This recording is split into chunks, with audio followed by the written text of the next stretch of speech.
وەک برین پرۆژەکانی کە بۆ ئێمە کرابی بەڕاستی سەبەکە کرایە زۆر بە جوانی ڕۆیی مایتۆ لەسەر ئەو سەقیفە ئەو سەقیفەش دەڕوا بەس سەبرە مەدەمانەوێت ئەس داواکاریان دەکەین سەقیفەکەش بە سەریعی بڕوە ئیشی دوکانەکانی ئێمەش بەڕاستی سەتا هەفتای تەواوە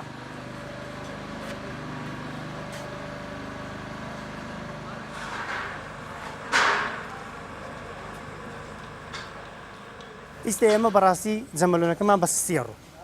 یعنی ئەگەر بەو ڕێژەیە کە لەو کاتی وەریگرتوونە تا ئێستا حسابی بکەین معناوە ئێمە بە دوو مانگتر جەمەلۆمان تەواو نابێت ئێمە مۆسیمی زستانەمان ڕۆی ئەگەر بەو شێوەیە بێ ئێمە مۆسیمی هاوینەشمانە ڕۆ داواکاری ئیستا ئێمە لە حکومەت ئەوەیە کە پرۆژەی کارەبا و جەمەلۆنەکەمان بۆ سەریحکە بەڕاستی سستە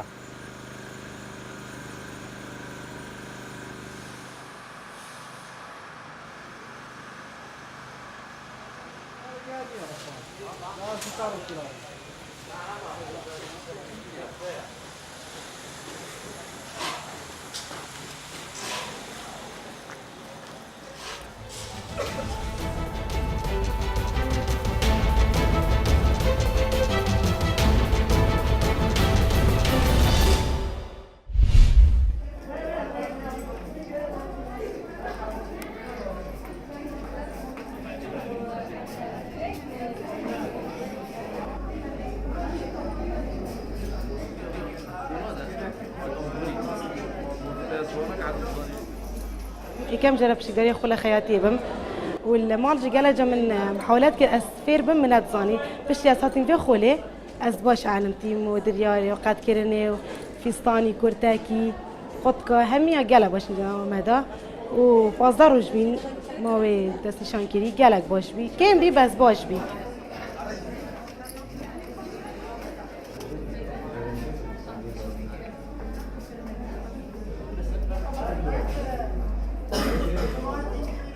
ابجورا خوله هاتیه وکرن نزیکی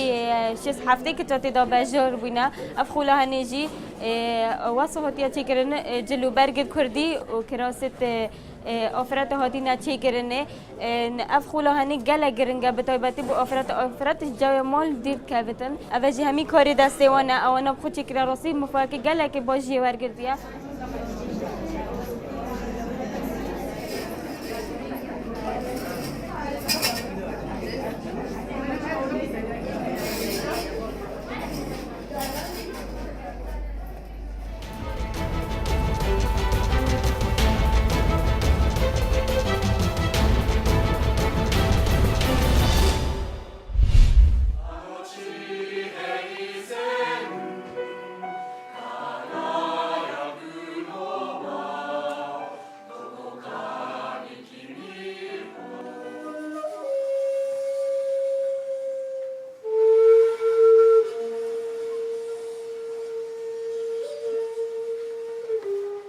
I invented Japanese Festival Berlin in 2005, so we got the 10th edition this year in 2019, and I wanted to show the culture of Japan, the modern culture and the tradition, also with artists on the stages as well as exhibitors here from every kind of issue.